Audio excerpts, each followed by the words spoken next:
ஜீவநீரோடை ஊழியங்கள் வழங்கும் இதயத்திற்கு இன்று ஒரு சிந்தனை.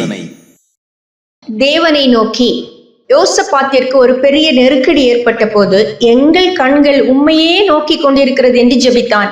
பெரிய நெருக்கடியான சூழ்நிலைகளை சந்திக்கும் போது அந்த சூழ்நிலைகளையே பார்த்து பார்த்து பலமிழப்பது நல்லதல்ல. அதற்கு பதிலாக கர்த்தர் மேல் கண்களை வைத்து அவருடைய உதவியின் மேல் நோக்கமாயிருப்பது நல்ல அனுபவமே.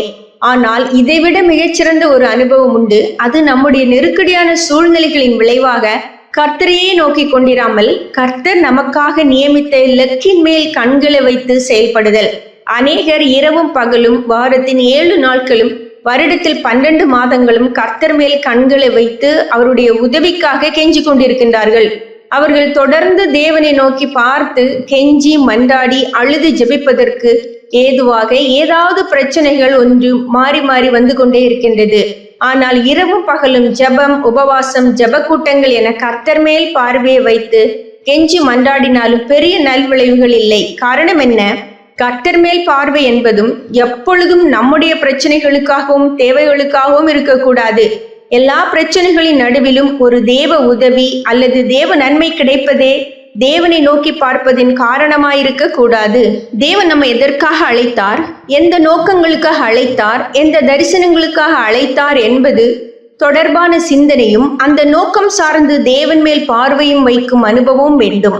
ஆவிக்குரிய வாழ்க்கையின் நோக்கம் தேவன் மேல் அதிக நம்பிக்கை வைத்து அவருடைய நன்மைகளை பெறுவதாக மட்டும் இருக்கக்கூடாது. நம் வாழ்வின் மேல் தேவன் கொண்ட நோக்கத்தை முக்கியப்படுத்தி அது தொடர்பான தேவ கிருபைக்காக தேவன் மேல் பார்வையை வைத்தால் தேவ உதவியை அதிகமாக காண முடியும்.